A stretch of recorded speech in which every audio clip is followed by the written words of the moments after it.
Pemirsa, Garda Revolusi Islam menyatakan telah menghantam beberapa target penting teroris Amerika Zionis dan aset mereka di Teluk Persia dalam gelombang balasan ke-97.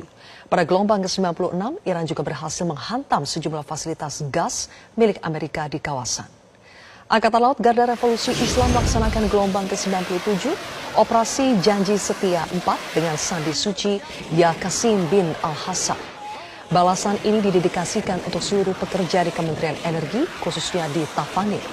Dalam operasi ini, Iran menyatakan telah menghancurkan tempat berkumpulnya komandan dan perwira teroris Amerika di sebuah lokasi penyamaran di sekitaran Pangkalan Angkatan Laut Muhammad Al-Ahmad di Kuwait. Serangan dilakukan menggunakan beberapa rudal balistik dan drone penghancur. Melanjutkan operasi ini, rudal jelajah Kadir juga menghantam kapal Zionis dengan nama dagang Qingdao Star di Jebel Ali, Uni Emirat Arab.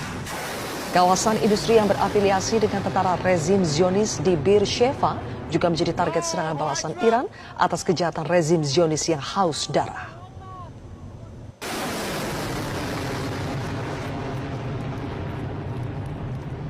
Sebelumnya menyusul serangan musuh Amerika Zionis terhadap jembatan B1 Karaj dan industri petrokimia Mashhar, Iran meluncurkan gelombang ke-96 Operasi Janji Setia 4 dengan kode Sandi Ya Ruqayyah dan didedikasikan untuk seluruh anak perempuan yang syahid.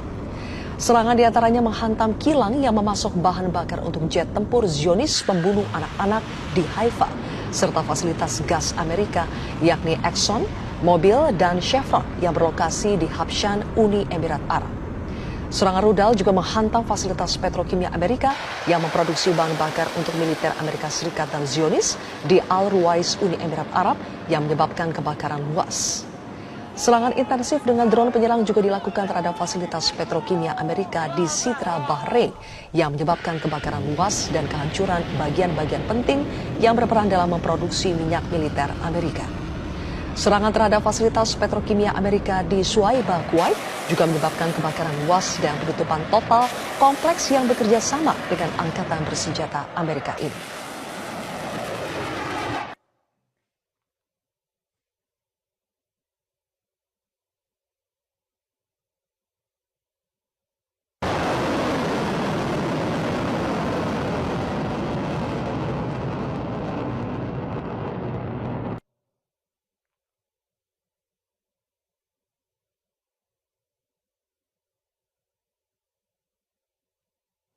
Pemirsa, serangkaian serangan drone Iran berhasil menghantam industri petrokimia rezim penjajah Zionis Israel. Serangan tersebut menghantam industri dekat Dimona dan markas besar tentara Amerika Serikat.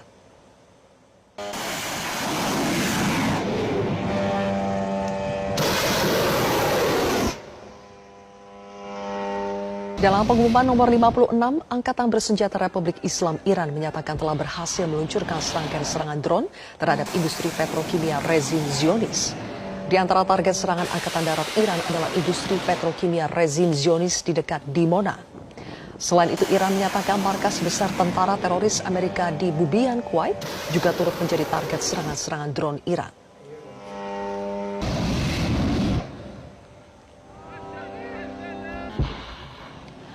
Sementara itu, sejumlah rudal Iran berhasil menembus sistem pertahanan Zionis di berbagai wilayah di Haifa yang diduduki.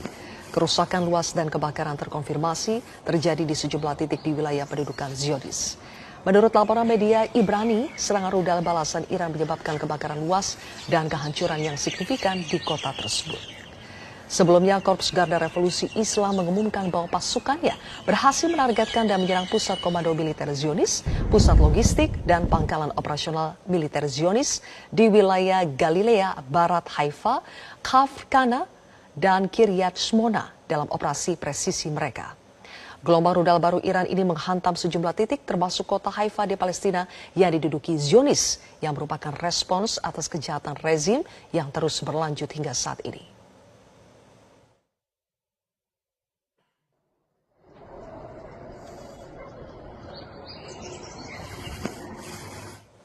Pemirsa, sedikitnya ada 5 orang tewas imbas serangan udara yang dilakukan oleh Zionis Israel ke fasilitas petrokimia di wilayah barat daya Iran.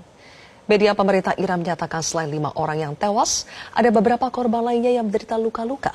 Dampak serangan udara Zionis Israel terhadap fasilitas di zona ekonomi petrokimia, khusus Mashhar di bagian barat daya Iran. Militer Israel mengklaim telah bertanggung jawab atas serangan terhadap fasilitas petrokimia tersebut, serta menuduh fasilitas petrokimia telah dimanfaatkan untuk memproduksi dan mengekspor bahan kimia ke angkatan bersenjata Iran sebagai bahan pembuatan peledak, rudal balistik, dan persenjataan lainnya.